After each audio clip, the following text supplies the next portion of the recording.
said, well, if you're going to have an opinion about Jesus, why not read the New Testament? And I read the New Testament and my mind was blown because I was expecting Jesus to be like Santa Claus.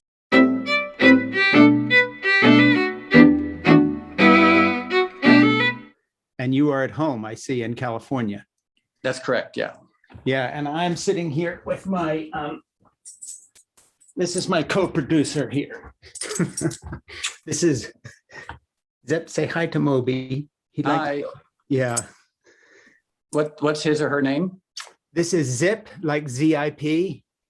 And Zip is a little rescue, but he, you read about these dogs that train to do things like for epileptics and others. And Zip has literally become my sleep aid because I have sort of a little bit of sleep disorder problems, and having gotten Zip for the last 4 years, he gets me back to sleep. Nothing else will. Huh. He knows when I'm about to wake up. He comes up, he nuzzles me, he repositions, does this sort of thing, puts his cheek next to mine, breathes in my ear, and I'm thinking, well, I'll never get to sleep again. And 3 hours later, I wake up and it's morning. Wow. So this is my, I'll put him down on his heating pad on the floor here, but yeah. Great. Anyway, thank you so much for talking with me, and shout out to our mutual friend, Laura Dawn and Darren Murphy and their daughter, Mona, through whom we've met here. And I guess Laura has worked with you singing and Darren playing and so forth in the past. Isn't that correct? Oh, yeah. I mean, over the years, we've done so many things together. We went on tour together. We've worked on records together. We started a band together. They had a band called Rene Risquet and the Art Lovers, which still stands as one of my favorite sort of performance art bands of all time. And I was a guest in that. So like, yeah, I quite literally could not count the number of things we've done together musically. And didn't you play a sort of a little bit on Little Death?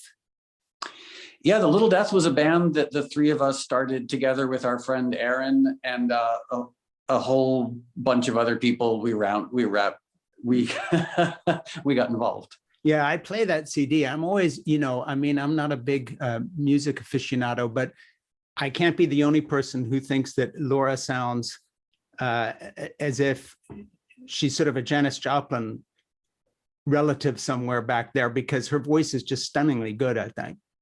Well, she does occupy an interesting place, being this sort of like progressive stalwart, involved in so many progressive causes, formerly working at Move On, and then singing like this lustful demon from 1935.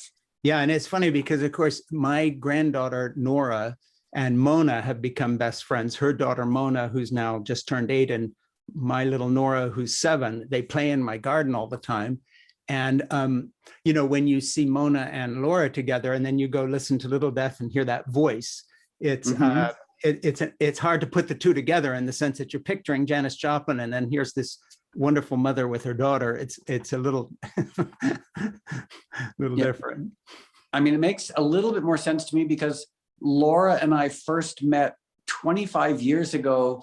And I think at the time we were both very drunk in some seedy bar on the Lower East Side. We've since grown up and left our wasted youth behind us. Yeah. But when I hear her sing like that, I still remember oh, that's my crazy drunk friend from 25 years ago. Yeah. Yeah. Well, now, of course, it's so funny when you meet somebody in a different part of their lifetime, like if someone met you recently, you don't know that person. And to me, Laura is this very attentive mother who we swap off, and she has my granddaughter at her house and I have her daughter down here. So it's a whole different stage of life. But, having just watched your tremendous film, Moby doc, I just think it's a terrific piece of film. Forget the music for a minute, but just as a piece of film, I was trying to think what it was like to me, that one does. And it just seemed to me that the spirit of it is kind of like the book, Le Petit Prince, or The Little Prince by Saint-Exupéry, where you have this little character alone on a planet. And of course, in the end, it ends in tragedy. The snake bites him and he dies, and you have death come in at the end. But the way you were filmed, standing there in the desert or wherever you were on top of that sort of pinnacle of rock, that sort of loneliness, as if you were on a different planet.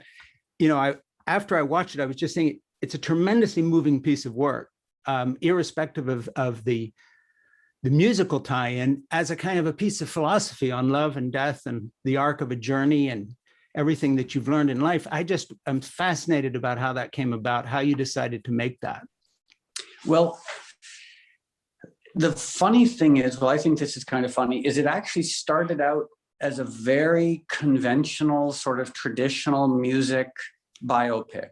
Mm-hmm. But then we had a rough edit and realized it simply wasn't very interesting. And I had been a judge at the Tribeca Film Festival and also at the International Documentary Association.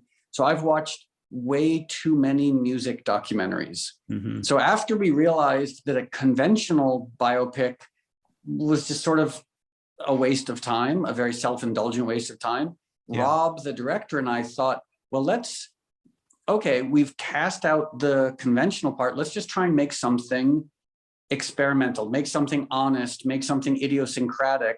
And we gave ourselves complete creative free rein, but also tried to sort of steep it or base it in an ethos where it's not just a narcissistic process of indulgence. It's looking at, you know, some of the issues you referenced, some of the basics of the human condition, and the ways in which I tried to sort of, I don't know, manage the human condition, protect myself from the human condition. Because not surprisingly, as is true with most people, like, we have all these sort of devices, these structures that we employ that almost try to protect us from the void, as it were. You know, the Nietzschean void that, you know, don't stare too long in the void or it'll stare back at you. And so, like, we, you know, build these bulwarks or protections, whether it's dogma or nihilism, whether it's materialism, whether it's degeneracy, whether it's political alignment and tribalism. And so I tried to present the ways in which I tried to avoid the void. Well, you know, the thing that's so moving about it is that, and where it's not any biopic, there's no real, this film has no relationship to rock and roll biopics. I mean, there's no, you know, this is Spinal Tap in this. This is like straight up philosophy that's worth watching. But the reason it's so powerful to me personally is it's attached to this incredible novel that you've got within it, which is the arc of your own life. This child whose father commits suicide, and you're left in this situation. And I connected there very deeply personally, in that so much of your life has been transcending your beginning, and so much of my life in escaping the evangelical establishment, where my family and I were big figures and I left, is a very similar arc, totally different kind of arc, but very similar in that there's a beginning, a middle, and an end. And I found the novelistic quality, the story arc, better than most feature films. I mean, forget everything else, just that part of the movie is just tremendous. It's just stunning. Well, thanks. I mean, it's interesting because I think that, and sort of by definition, very rarely do individuals have a ton of objectivity as regards themselves. Yeah. And so I guess it was about 8 years ago, I got approached to write a memoir. And my first thought was, why in the world would I write a memoir? Like, I've just had this normal life. Why would anyone want to read it? And the person at the publishing company said, no, actually, you've had a very strange life. And people might be really interested in hearing about your experiences. And I spoke to an author who's actually a friend of Laura's and I, Neil Strauss. And he said, and I hope I'm not betraying a secret, he said that when he sits down to write a biography of someone, his first thought is, what classic work of fiction, or what sort of fictional archetype can I conform this story to? And so he asked me, he gave me that challenge. He said, what classic work of fiction, what fictional structural archetype do you think best fits your life? And a friend of mine thought it was the idea of like the hero's journey. Mm. And I was like, well, I'm not sure. Hero is a big word for me to use in a memoir about myself. And instead I came up with Dickens, Mm-hmm. you know, and it's really this Dickensian, Absolutely. like, you know, this innocent little boy has trauma in childhood, Yeah. goes out into the world, baffled, tries to make his way, gets torn apart, and ends in a place of relative calm. It's also a little bit similar to Hermann Hesse's book, Siddhartha. Mm-hmm. You know, you go out and you try everything, and I assume this is true for your story as well. Yeah. It's like you're, you know, I don't know, the structures are peeled away from you. Yeah. And it's a painful process, and you don't really want to go through it, but at the same time, you're compelled for whatever reason, in the pursuit of authenticity and the pursuit of an honest life, Yeah. to sort of be rid of those, you know, that scaffolding, that armor, similar to Jonah as well. It's like, Yeah, no very one much wants the to Jonah go. story. And also, Yeah, you don't want to go through it, but boy, you have to. Yeah. And when you emerge, you can reflect on like the pain, but you can also be very grateful that you've actually arrived where you are. yeah, and you know, as you're sort of, you know, as you get into the last third of the movie, the narrative also, you know, sort of goes very biblical in the sense that it becomes very much the book of Ecclesiastes, vanity, vanity, all is vanity. And you have, you know, you've been in the flesh pots, you've done the thing everybody wants to do. I mean, you know, the old cliche about becoming a rock star, you'd actually did that. And then you come out the other side in this kind of contemplative, post-alcoholic frame of mind that becomes almost prophetic in terms of placing some signposts that have a moral imperative and warning to people, not judging, but at the same time saying, hey, I put up a guardrail here for you next to the cliff. If you want to charge over and try this, be my guest, but here's how it wound up for me. And I read it as a very, I mean, Dickensian is perfect because there's a moral arc in all his stories. But I also saw a sort of a biblical echo of the book of Ecclesiastes in this. And, you know, I wondered because I think Laura one time mentioned at some point you might have had some connection. I don't know, connection would be the wrong word, but did you in your journey ever have somebody come to you and, you know, do an evangelical thing saying, hey, you know, you have this going on in your life. If you just accept Jesus as your personal savior, everything would be fine. I mean, has that been part of your experience of running into that type of spirituality where, you know, a little bit of magical thinking and we'll fix all this for you? Oh, absolutely. I mean, in a similar but different way to you, like I fully went down that rabbit hole. I remember. What stage was that at? Just because it doesn't come up in the movie, and I'm just wondering what was happening at that time. So I guess I would have been around 21, and I was sleeping on my mom's couch, living in Connecticut. I was DJing in a dive bar. So this is pre-factory. This was right, and then eventually I moved into the abandoned factory. Okay, yeah. And this local church in Greenwich, Connecticut was starting an all ages club. Mm-hmm. And it was being run under the auspices of Focus, the Fellowship of Christians in Universities and Schools. Yeah. And I remember I was talking to this man, Bruce, who started it. And he had that, you know, like he evangelized to me. And I had been a philosophy major at college. I had been sort of, you know, interested in a bunch of different spiritual disciplines. And so I had this strong opinion about Jesus and about Christianity, but I'd never actually read the Bible. Yeah. And he actually gave me this wonderful sort of self-evident piece of advice. He said, well, if you're going to have an opinion about Jesus, why not read the New Testament? And I read the New Testament and my mind was blown because I was expecting Jesus to be like Santa Claus. Like I was expecting this like friendly figure who pats you on the back and sends you on your way and says, don't worry, everything's okay, which I learned later is a little more of like an Pauline epistles approach. But what I was confronted with in specifically the Gospels, you know, well, Mark, Matthew, Luke, John gets a little insane for me. But I was confronted with a rigidity that I wasn't expecting, Mhm. but a wisdom that seemed, the only way I could describe it was divine. Yeah. I'm still decades later trying to make sense of it, because there's this core question. So I had this moment where I became a Christian. I was sitting on my mom's couch / my bed, and I'd had this one quote, when Jesus says, "Take my yoke upon you and learn from me, for I'm lowly and humble in spirit, and with me you'll find rest for your souls." Yeah. And something about that struck me, and I was like, oh, I guess I'm a Christian. Now what? Yeah. And then I was like, okay, I guess I go to church. And I went to church, and I was like, wow, I really don't like these people, and I really don't agree with them. Yeah. So I guess I'll go work at a homeless shelter. So I did that. And when, constantly trying to think like, well, I'm a Christian, what do I do? So I started teaching Bible study. I started going on retreats. And the whole time, and sorry for rambling on, but the whole time it just felt like everything was separate from the actual words in those three gospel, in Mark, Matthew, and Luke.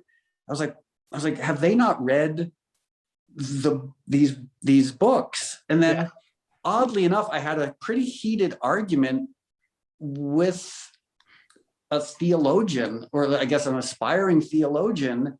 And after the argument, he confessed to me he had never read Matthew, Mark, and Luke. Like, his Christianity was the letters of Paul. Yeah. And I was like, how, like, that's a little odd. That's like calling yourself a New Yorker, but you live in New Jersey. Like, it's not, and nothing, not to malign New Jersey, but still, and I could ramble on about this forever, but still there's that like odd paradox of recognizing subjectively the divinity revealed in the Gospels. Yeah. But I don't describe myself as being a Christian in any conventional sense of the word, because the universe is 15 billion years old. So what do I know? Right. Like, I only know subjectively. All I can say is there's something there that seems divine in my clueless idea of whatever divinity might be. Yeah, and I think you and I share that. These days I describe myself as an atheist who believes in God, because I can't put it better than that, because it's a paradoxical sense of something, and yet logically knowing what you say in your film Moby Doc so clearly, that on the other hand, from everything we observe, we're this tiny dot, less than a dot, nothing, and yet we have all this sense that this means something. And so, one thing I think is that recently there's been a big change in evolutionary psychology and biology, where 20, 30 years ago, remember, it was all the survival of the fittest and the selfish gene and all this stuff. Today, there's a whole new form of thought. Well, it's been going on for the last 20 years, and they describe it completely differently. They say it's the survival of the friendliest, which very much fits in with your ethic in terms of treatment of animals and so forth and so on. And it seems to me that sea change may open a door to thinking, well, the reason the teachings of Jesus resonate so much with people like you and me is because actually it's the opposite of the selfish gene. We have been groomed by evolution to have community, to have care, to have love. If you look at the coevolution of dogs and humans, they're now saying it's 53,000 years that we've been co-evolving with dogs, to the point where they even catch our diseases now. We're so intertwined. All this stuff, maybe the words of Jesus resonate precisely because evolution itself has kind of instituted a kind of morality and caring and empathy. And so when someone comes along and states it, it rings very true. Then we have this sense, yes, this is divine. And then maybe you want to go further back than that and actually talk about some divine presence. I don't mean you personally, but that's another discussion. But it just seems to me that things have moved in a direction of understanding that there's an ethical, moral kind of thing going on in evolution itself, that empathy and these things are really part of our baggage. It's not like this wouldn't exist if Jesus hadn't added it. Yeah, I mean, what you're describing, because again, we all grew up with that idea of like survival of the fittest, like that the strong will survive. And lately, it does seem like it's really what creates an environment of survival is cooperation.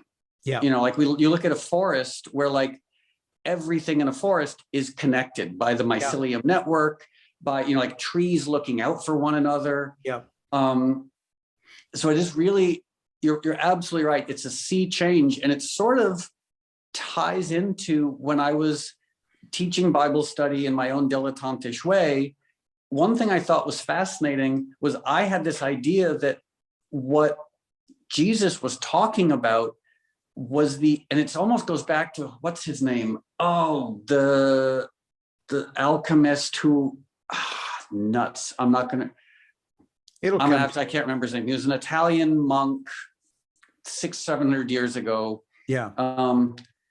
And because I'm old, I don't remember things, but the idea that Jesus somehow represented the end of this phase of evolution. Yeah. Because really, what more often than not, what Jesus is talking about, and it's funny because what I just said is so self-evident. If an alien walked into any church on the planet, and they saw an image of Jesus hanging on a cross, they're like, oh, I guess that's the end of biology. It's the end of attachment to physical life. Like it's sacrifice and willingness, but it's sort of this giant, gory example of humans pursuing their own selfish self-will is a dead end. And it's ironic, of course, and I would think we could talk about this for a long time, how the teachings of Christ, which can represent the end of selfishness, the end of, feral self-interest, have been used now for centuries to justify selfishness and feral self-interest. Yeah, and as you know, because Laura, our mutual friend Laura Dawn, is trying to make a film about my own arc out of the evangelical thing, spurred by the fact that a bunch of people in Jesus's name are attacking our Capitol, ransacking it, spraying cops with bear spray, hitting people in the head, killing a policeman, and so forth and so on. All, you talk about talking to a theologian that never read the Gospels. How about a group of people in the name of Jesus storming the Capitol? So that's where we are. The difference between what we're talking about and what's actually happening, when you use a word like evangelical or Christian, what pops to mind is not the survival of the friendliest. We're at a very different place now, which is really unfortunate. In terms of if I feel sorry for Jesus at this point. This is something that has bothered me for quite a long time. And, for years and years and years, for decades, I've been talking to people, Democrats, progressives, what have you, saying, why doesn't anyone ever hold Christian politicians accountable? Just ask a simple question, like go to Ted Cruz, go to Marco Rubio, go to Tom Cotton, whomever, and say like, okay, so where in the teachings of Christ do you justify your worldview? Yeah. Simple question. Like when Christ says, forgive, basically there's no limit to forgiveness, and that you cannot be a materialist, and you cannot not only kill people, you can not only harm, you're prevented from harming them, you're not even supposed to hate them. Yeah. And it's so fascinating. Like I maintain that you couldn't have a worldview more steeped in the Antichrist than right-wing Christianity. And I don't mean that in an incendiary way. I mean, rationally, when you look at the teachings of Christ, it's almost as if right-wing Christianity has taken everything Jesus has said and said, we're going to do 180 degrees opposite. We're going to take money from the poor and give it to the wealthy. Yeah. We are going to not forgive anyone. In fact, we are going to steep ourselves on our unwillingness to forgive. Yeah. But the sick thing is, when I mention this to Democrats, they tend to have this idea of like, oh, you can't touch religion, it's a personal choice. Yes, exactly. And the sad thing with the Democrats, and where I've taught, I spent an afternoon up at Nancy Pelosi's house one time with a bunch of, high-flying rich people. There was a whole money thing, but I did have some chats with her and some other people. And what I'm trying to tell these folks when I've had the chance to talk with them is, listen, you have to speak the language of moral values and ethics. You can't just all be about the bottom line and a new program here and federal spending. when somebody comes over the border and they're in a Pentecostal church in Venezuela or Guatemala or Mexico, and the Republican white pastor comes to them and say, Democrats are a bunch of baby killers. They're going to hand your kids over to gay people to do whatever. We've got a Bible study going, come on in. And you never go to them with it, with any kind of language they can understand on a moral and ethical basis, like we're talking your language when you speak about Jesus and love and compassion. Unless Democrats put that together, this whole demographic shift where America goes more toward brown and people of color is not going to do the Democratic Party any good if they don't recognize the fact that a lot of folks coming into this country from the southern border are Pentecostal Christians, conservative Roman Catholics, and others. If you can't speak the language of values, you're not going to connect with these folks. Oh, absolutely. I mean, we saw that in the last election, that the percentage of votes Trump got in the last election among people of color, among Latinos, was higher than in the first time he ran for president. That's right. And that's after calling them rapists and being horrible, separating kids from parents. So how deep does this run? If that doesn't prove something, I don't know what would. Yeah, it's interesting because I rarely get to speak to, because I live in LA and I spend time in New York, so I don't encounter too many right-wing evangelicals. Yeah. But a couple of years ago, I was walking through a park in New York and there was a very uncomfortable looking family, clearly from somewhere in the South, handing out Bible tracts. And I got so excited and I stopped them and I said, are you fundamentalists? Are you evangelical Christians? And they looked at me like I was an alien and they said, yes. And I said, great, because I never get the chance to talk to right-wing evangelicals. Yeah. And the first thing I said to them was, why are you guys so obsessed with homosexuality and abortion when Jesus didn't mention either thing? Yeah. And their response made me very aware of who I was talking to. They said, well, Jesus did. And I said, no, he didn't. Like homosexuality gets a couple of glancing mentions in the Bible, like it's in Leviticus, but contextually it's absurd. And way down the list when it comes to greed and gluttony and all this other stuff. Yeah, and making slaves of your neighbors and killing someone for shaving their face. And they said something that I had a very hard time wrapping my head around because it's nonsense. They said, well, but Jesus wrote the Bible. Yeah, I love that. And I then said, okay, at first I was going to say, well, he didn't write anything that we were aware of. In fact, nothing was written for quite a long time after he died. Yeah. But then I realized that arguing with them was just going to make them defensive. Yeah. So instead I said, okay, why can't we, as spiritual people of faith, however we want to define ourselves, focus on the things we agree on? Yeah. And they were like, and immediately they lit up and they're like, yes. And I was like, what about mercy, compassion, forgiveness? And it reminds me of, and they were like, yes, all of a sudden they were my best friends. Yeah. But it also reminds me of, I had dinner in Seattle a few years ago and a friend of mine brought her brother who was a right-wing Christian. Yeah. And this was before Osama bin Laden had been killed. Yeah. And we were having dinner and this guy was a Christian. And I said, oh, great. Well, I used to teach Bible study. I said, so Osama bin Laden, you've forgiven him, right? And he turned beet red and he said, Osama bin Laden should be murdered. He's a murderer. You cannot forgive him. I said, well, Jesus said you have to forgive him. Yeah. And he almost exploded because there's within that right-wing Christianity, as you know, and forgive me for saying the obvious, there's no textual scriptural accountability. Yeah, none whatsoever. It's like take your worst impulses and justify them in the name of someone who was fighting against your worst impulses. Yeah. I have a question for you. When you wrote God moving over the face of the waters, when did you write that in terms of this journey and the bumping into Christianity for a while? And, I just wondered where that, because, obviously it's a question that comes out of what we're talking about now. Well, I wrote that, I had about 7 or 8 years of being quite a serious Christian. I tried to justify it by saying like, oh, I'm a Kierkegaardian Christian. I'm an existentialist Christian. The truth is I was just a judgmental idiot. I thought I was right. Other people were wrong. And then around 1994, I started recognizing the hubris of my dogma. Yeah.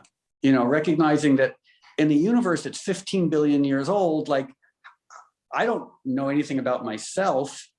How can I make grand pronouncements about the architect of the universe? Right. And I had this epiphany, this wonderful epiphany, where I was on the corner of Lafayette and Bleecker in Manhattan. Yeah. And I was looking at ants on the sidewalk.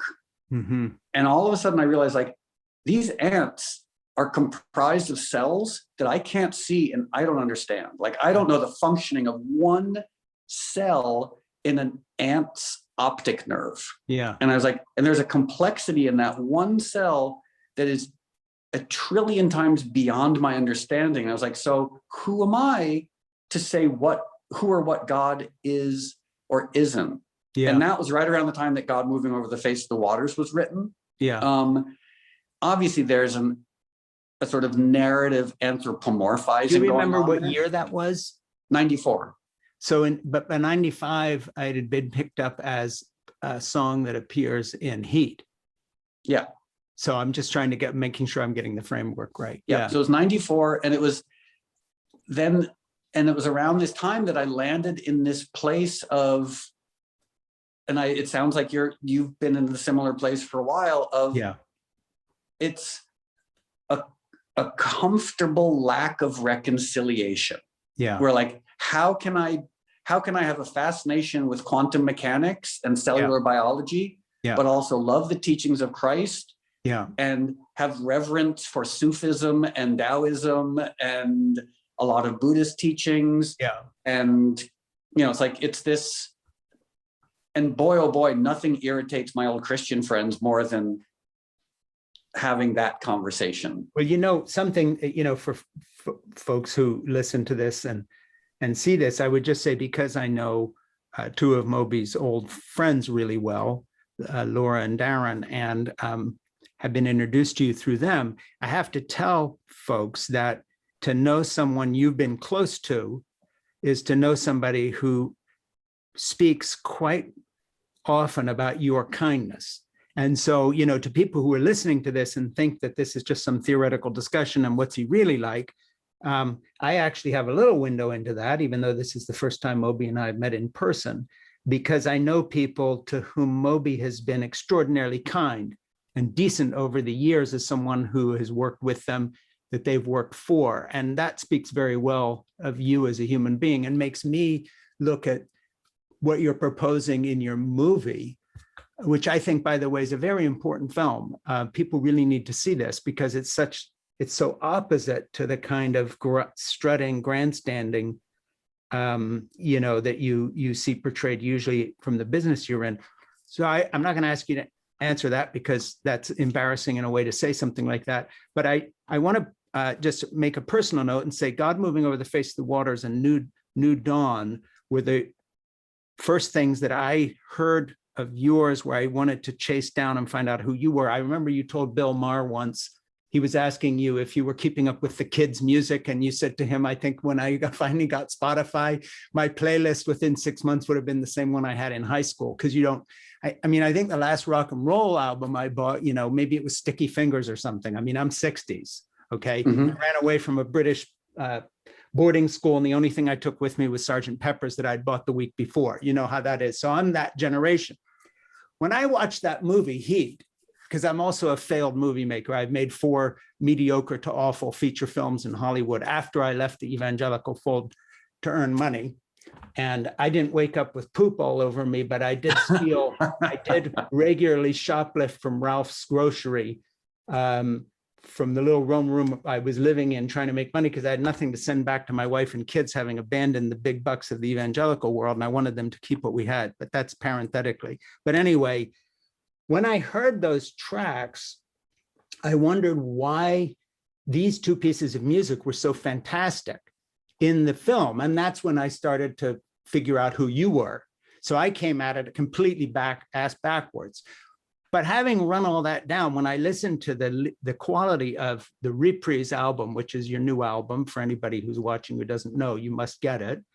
And I look what you've done with that, with, for instance, the string sections, I'm reminded of Vaughan Williams' music that he made in things like Fantasia on a Theme by Thomas Tallis. You have a lyrical, classical music quality to you. So I'm going to ask you a question. If you had become a musical success without the stardom, if I can put it in a weird way, and it had just been the music, and you had come from a background where instead of the electronic stuff, you had been in a different period, say more where he was, born in 1872, died in the 1950s.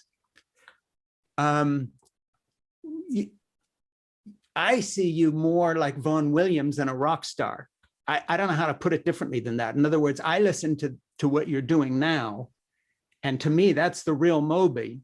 That's without the distraction of having been a 20th century, late 20th century guy doing, you know, tracks with a house connection and so forth. I don't dislike that music. I listen to it all the time. I write to it because it's better than 2 cups of coffee. That said, when I listen to what you did in God Moving Over the Face of the Waters, New Dawn, and then in addition to which this fantastic Deutsche Grammophon album of yours, it's like the classical composer is there. And I'm just wondering, I'm curious, what are you going to do with that? Because you've made something called Reprise as if you're looking backward.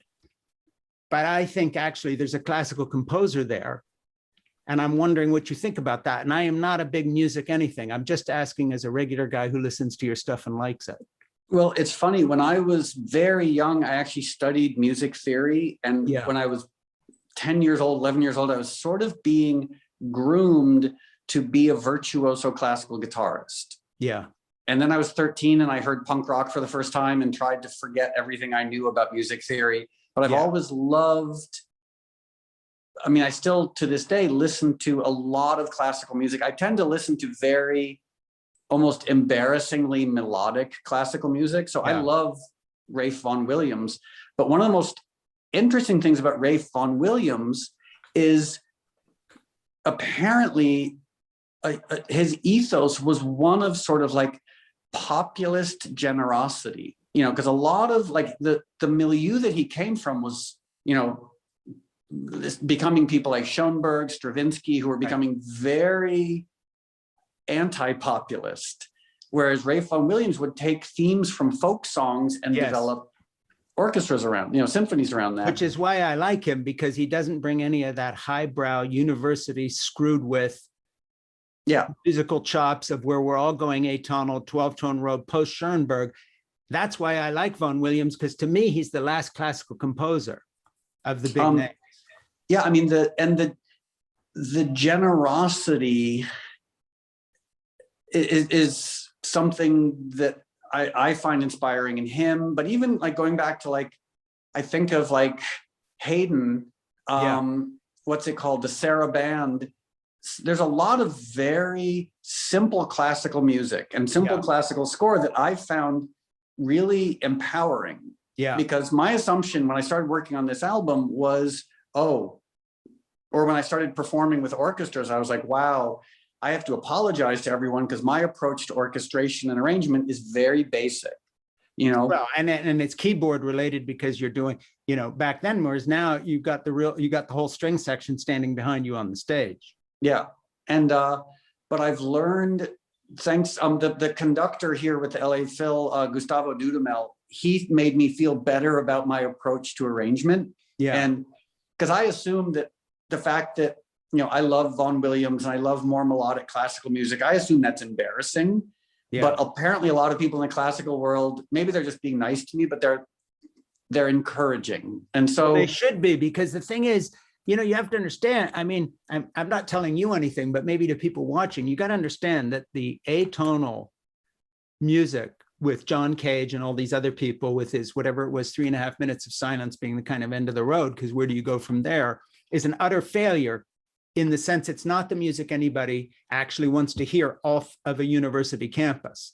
The music they want to hear is tonal music that Moby makes and other people have made since Elvis Presley to the present, drawing on the Black heritage that we have, maybe the high point being kind of blue, Miles Davis, or maybe diminuendo and crescendo at the festival there with Duke Ellington, but none of this stuff is atonal. And my sense is, just speaking as a layperson, that it's either the classical music will either come back and have what you call, when talking about Rafe Vaughan Williams, his kind of, you didn't use the word compassion, but humility and kindness in reaching out and speaking our language, the language of regular old people.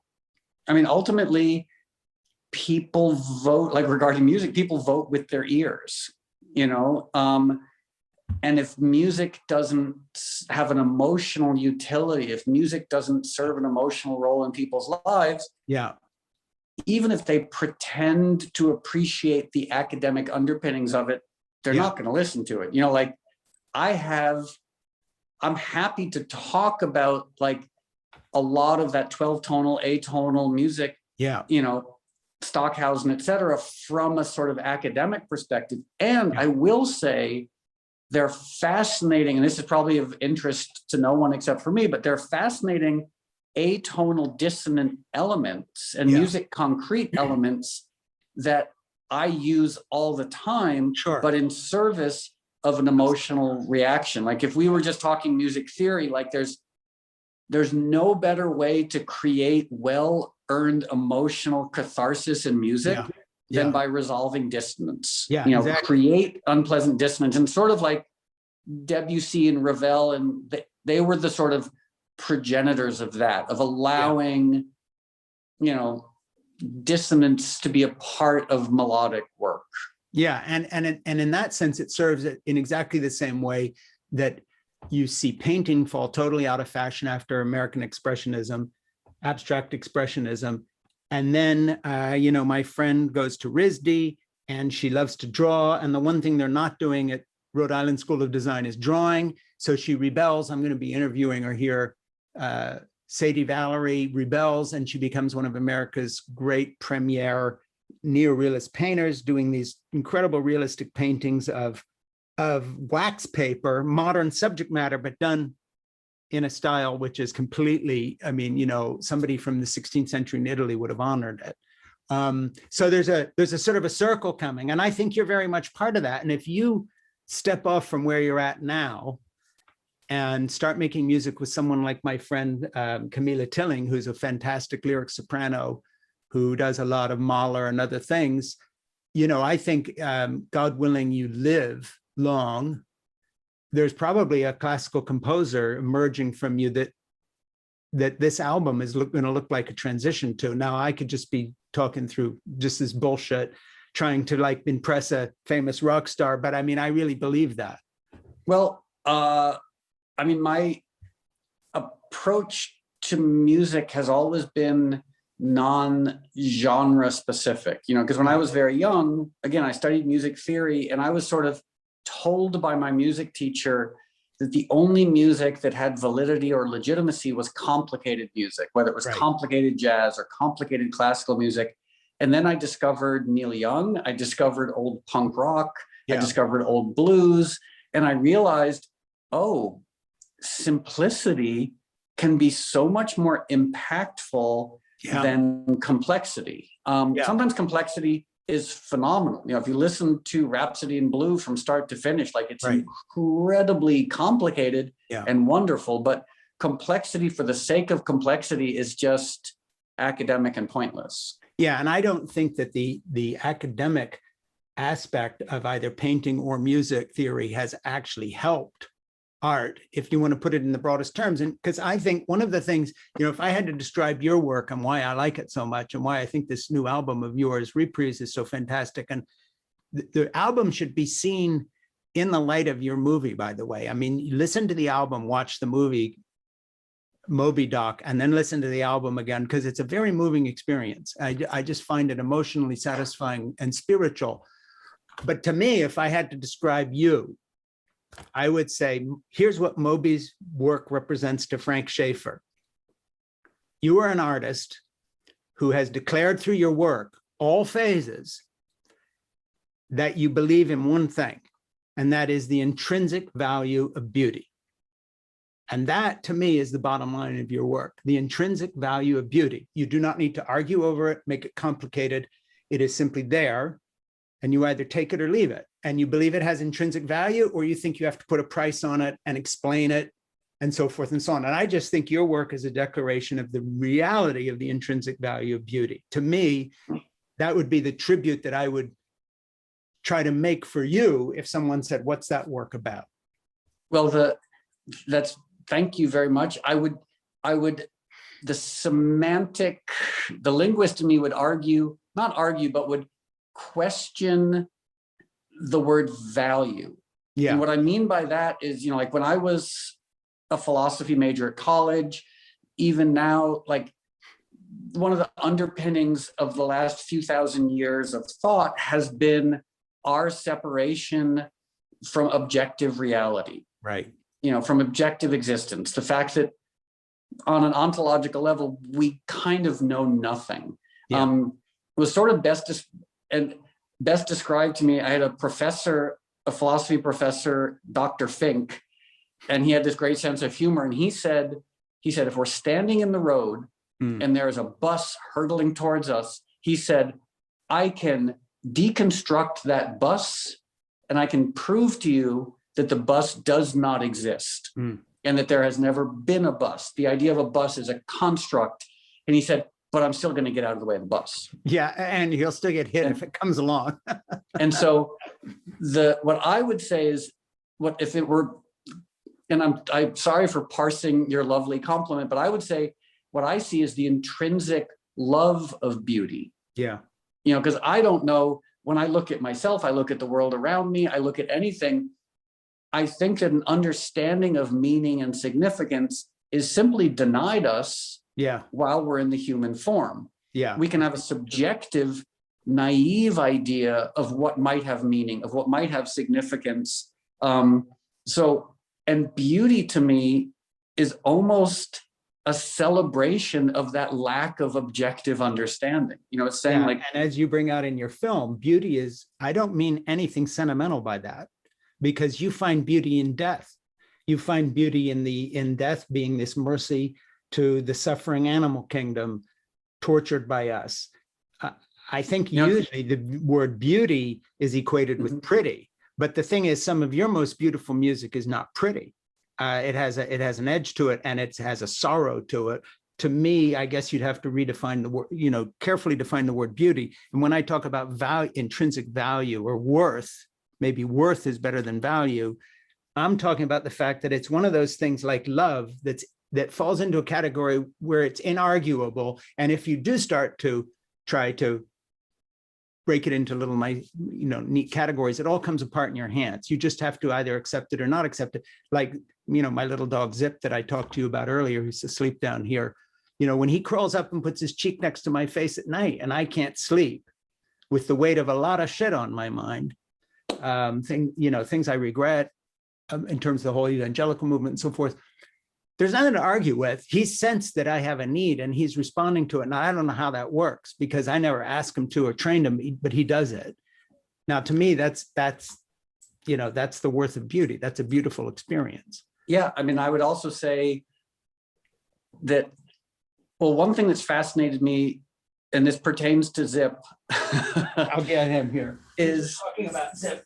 Come up and is sort of the idea, like so much, and this is kind of an obvious notion, but so much of what exists in the Bible has remarkable meaning and makes a lot of sense when it's looked at as metaphor. Yeah. Like one of what I keep going back to is the creation story in Genesis, and specifically humans being kicked out of the Garden of Eden. Yeah.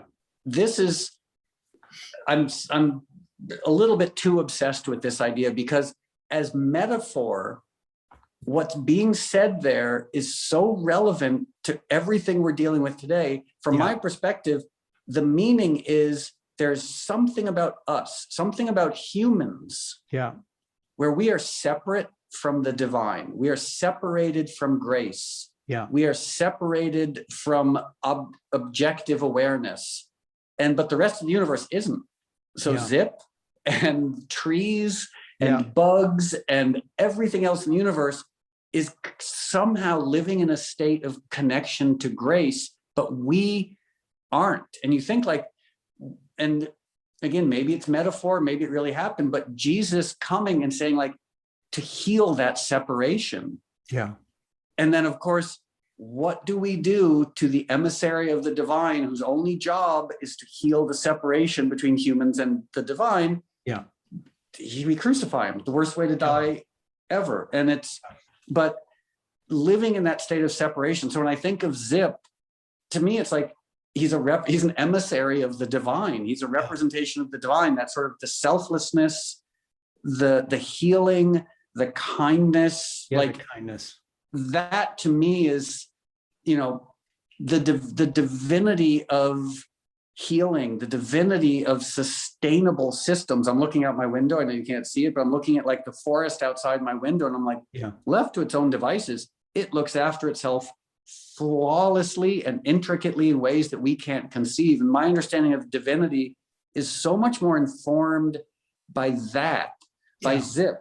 Like I think theologians can learn more from little Zip the dog than they can from sitting in lifeless rooms discussing, theological works that are hundreds and thousands of years old. One of the reasons that I guess I am a perpetual doubter and someone who describes himself as an atheist who believes in God rather than just some other way, is just because, when you look at some sort of divine presence and everything, the fact that we've come here blundering in as supreme vandals of the entire gift that we've been given. I mean, we have vandalized everything.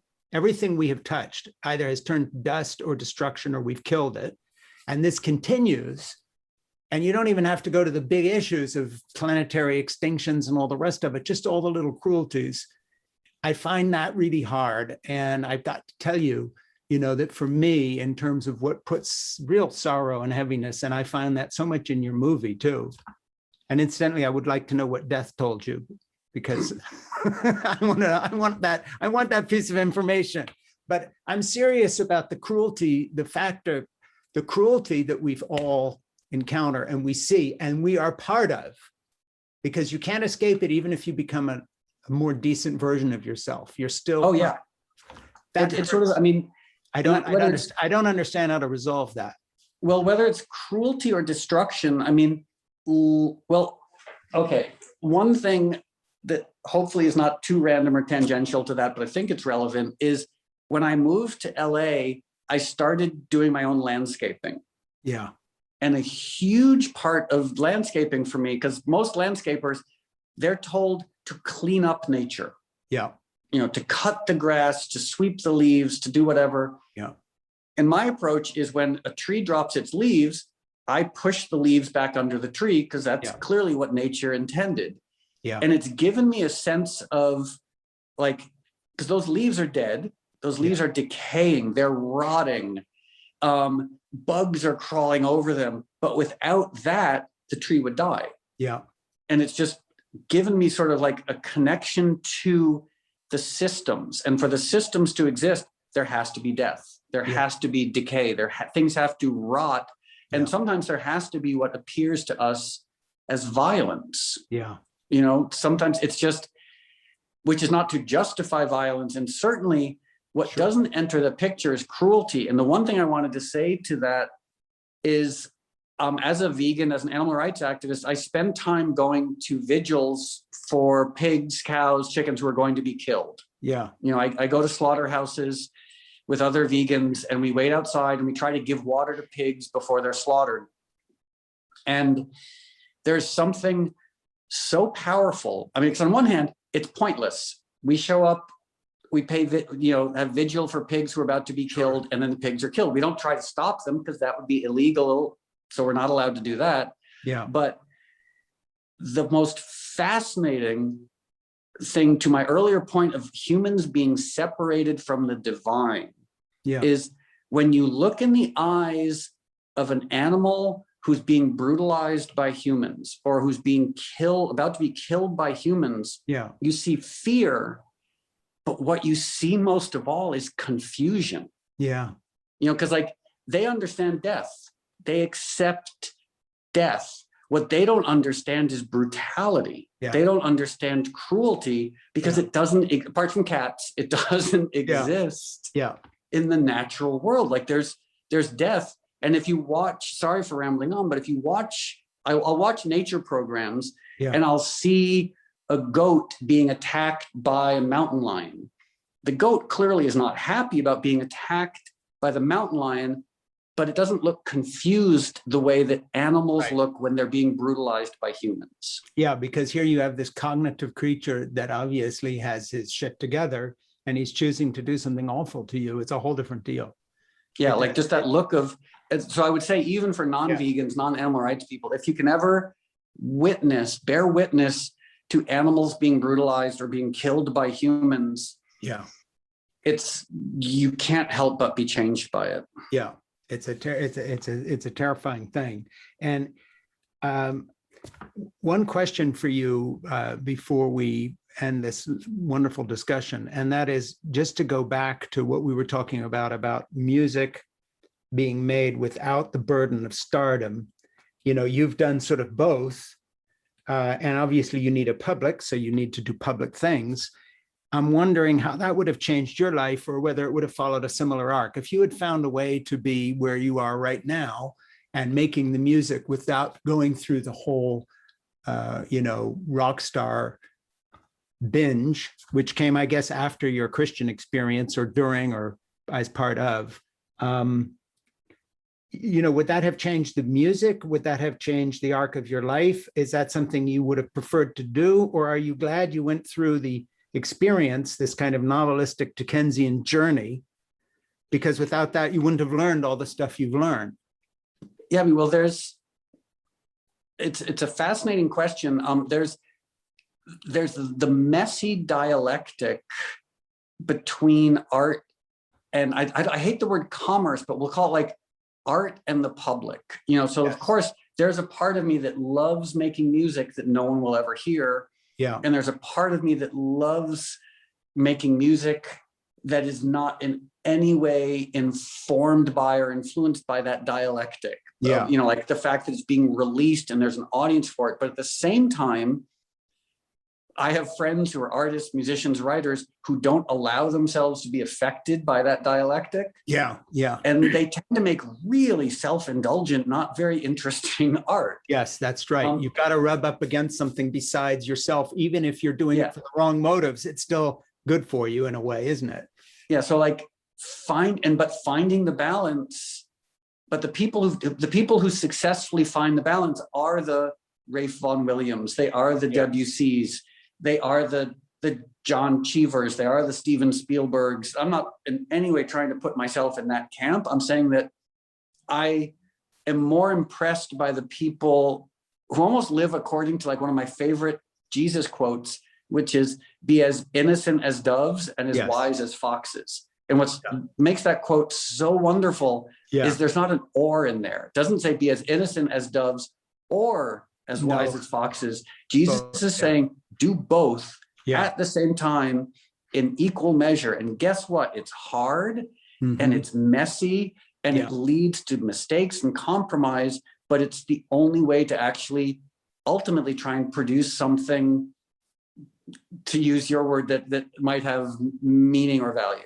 Yeah, and I like the fact that in the movie Moby Doc, you don't airbrush out either the suffering or the mistakes. And at the same time, it's redemptive because there's an arc in there from which you've learned something. It's not exactly a hero journey because that's a different kind of thing, but it's one where, mercy and compassion prevail somehow, which is, the real story of all these stories. And I hope you look back in 10 years and realize that Reprise was a step to the next thing you're going to do, and not a reprise at all. It was just a first step in a different direction, because I think that, that's existed in your work from the beginning. And I love the work, I like to score a lot while I write, because it's fun to, anything that went with a movie has a sort of an emotional hit to it as well. I just think that concentrating on emotions is where, music is best anyway. And it's what I always miss in atonal stuff. And then yours is just sort of really direct that way. You have any comment on that? And then we'll wrap things up.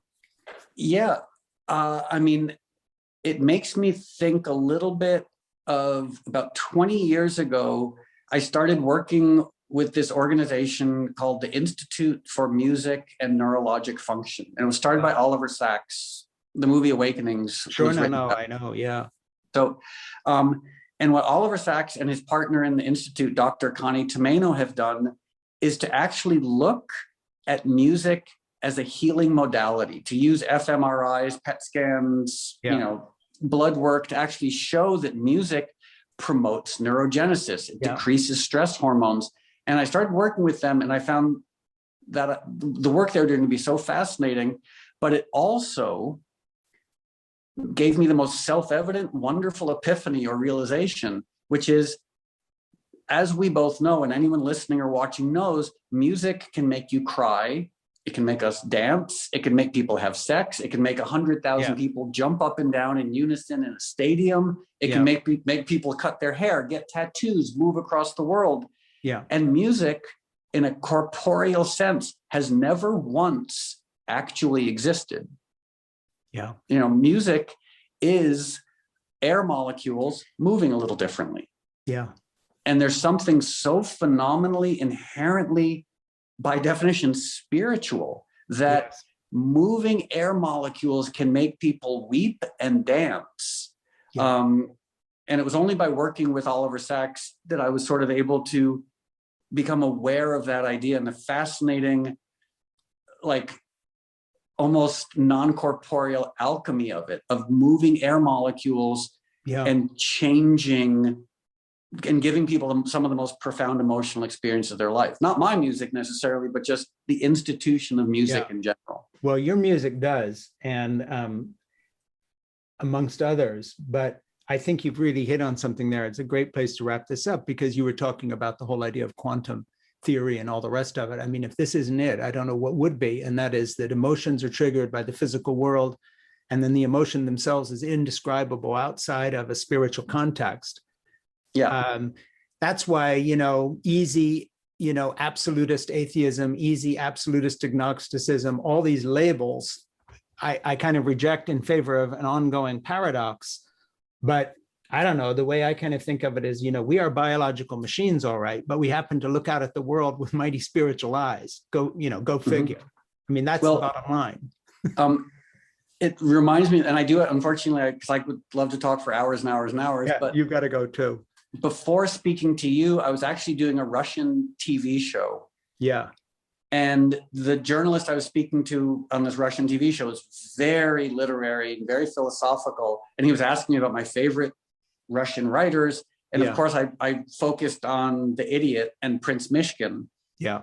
And there's one moment, and I haven't read it in a long time, but there's one moment when Mishkin is on a train and he's being argued with, or rather an atheist is arguing with a priest. Yeah. And they are both going to him and they're making their compelling case for why God does exist or why God doesn't exist. And at the end of their arguments, they turn to him and they say, "So what do you think?" And Mishkin says, "Well, you're both wrong." Yeah, I love that. And so that's to your point of being an atheist who believes in God. Like, existence is a paradox. Belief should be paradoxical as well. Well, listen, end on this. I love your music. Thus, I love you, and you have friends who speak highly of you. And I think that could be carved on anybody's epitaph. Be pretty good. Oh, well, thank you. And hopefully at some point when the apocalypse wanes a little bit, we can all meet up. Yeah, I'd love to do that. Thank you so much for taking the time. It really means a lot to me. Okay, great. And say hi to Zip for me. I will. Thank you so much. Okay.